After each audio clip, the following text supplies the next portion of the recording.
Are the Lakers on the verge of landing the game-changing center they've been desperately seeking? Rumors are swirling about a blockbuster trade that could transform their roster and propel them back into championship contention. With Anthony Davis eager to reclaim his power forward role, this move could be the pivotal shift Los Angeles needs to reclaim their throne. Don't miss out on the latest buzz. Hit that subscribe button and give us a like to stay in the loop on all things Lakers. The Lakers are on the hunt for a dream center, and the name Miles Turner is lighting up the trade chatter, with Anthony Davis expressing his desire to shift back to power forward. The urgency to find a reliable big man has never been clearer.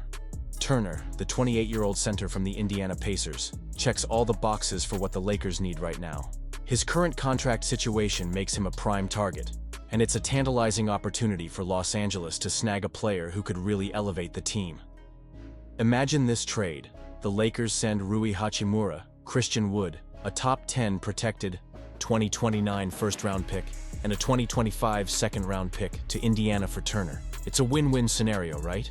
The Lakers get that versatile, impactful center they've been craving, while the Pacers gain valuable assets and flexibility for their future. Turner's stats speak for themselves. Averaging 15.4 points, 6.8 rebounds, and 2.0 blocks per game, he's not just a rim protector, he's a floor spacer too. His impressive 39.3% shooting from beyond the arc is a game-changer for the Lakers, who need to create driving lanes for LeBron James and Davis. Imagine the possibilities with Turner's ability to stretch the floor while anchoring the defense at the same time. He offers the kind of interior presence the Lakers have been missing since the days of Dwight Howard and JaVale McGee. Now, let's talk about what the Lakers would be giving up. Rui Hachimura has shown flashes of brilliance, especially during last season's playoffs, but he's struggled with consistency. A change of scenery might be just what he needs, and a fresh start with a developing team like the Pacers could offer him the opportunity to grow. Christian Wood, while a solid player, has had a limited role in Los Angeles, and his expiring contract could provide Indiana with some financial flexibility. The inclusion of a top 10 protected first-round pick adds another layer of intrigue to this trade proposal. The Pacers are building a young core, and draft picks are invaluable in that process. They could use this capital to either draft high-upside prospects or make additional trades to bolster their roster. From the Lakers' perspective, this trade represents a low-risk, high-reward move. Turner's contract fits snugly within their cap structure, so if he thrives, they have the option to extend him in the offseason. And if things don't work out, they can let him walk without sacrificing too many future assets. The real beauty of this deal is how it allows Davis to operate more freely. He can conserve energy by playing power forward, which could extend his prime years and keep him healthy for a playoff push. But I have to ask, is this the right path for the Lakers? Turner's skill set aligns perfectly with what this team needs to compete for a title. Pairing him with Davis creates a formidable frontcourt that could take the Lakers to the next level. But honestly, I'm torn. Are we giving up too much for a player who might not be with us long-term? The Los Angeles Lakers find themselves at a critical juncture, as the ongoing saga surrounding Anthony Davis's wish to play alongside a center continues to unfold. Reports indicate that the Lakers have set their sights on acquiring Utah Jazz center Walker Kessler, a promising talent who is making waves this season. But the reality is that the Jazz's asking price is proving to be a significant hurdle.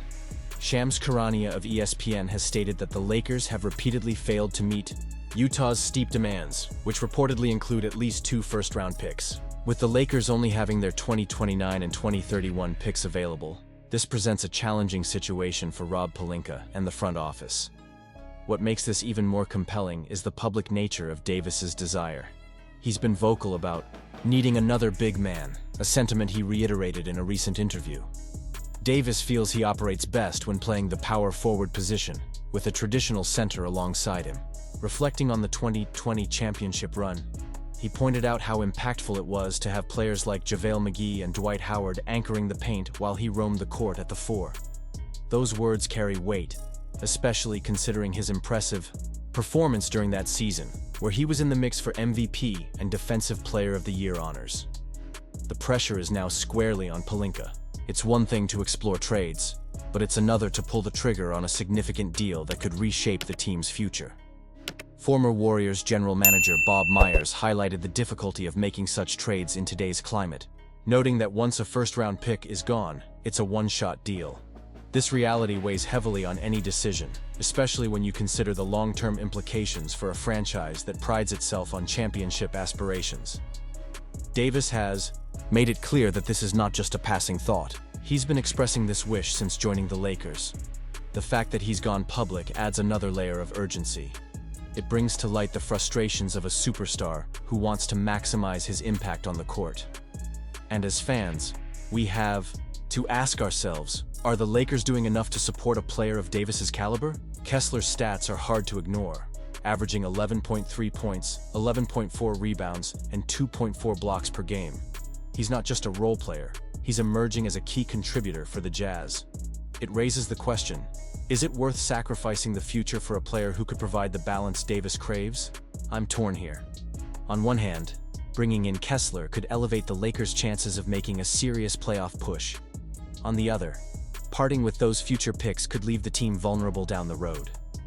Do I think this was the best decision? Honestly, I'm torn. The Lakers have a rich history of making bold moves, but in this case, it feels like any deal has to be made with caution. The stakes are high, and the window for success is not as wide as it once was. As we dive deeper into this conversation, I want to hear from you.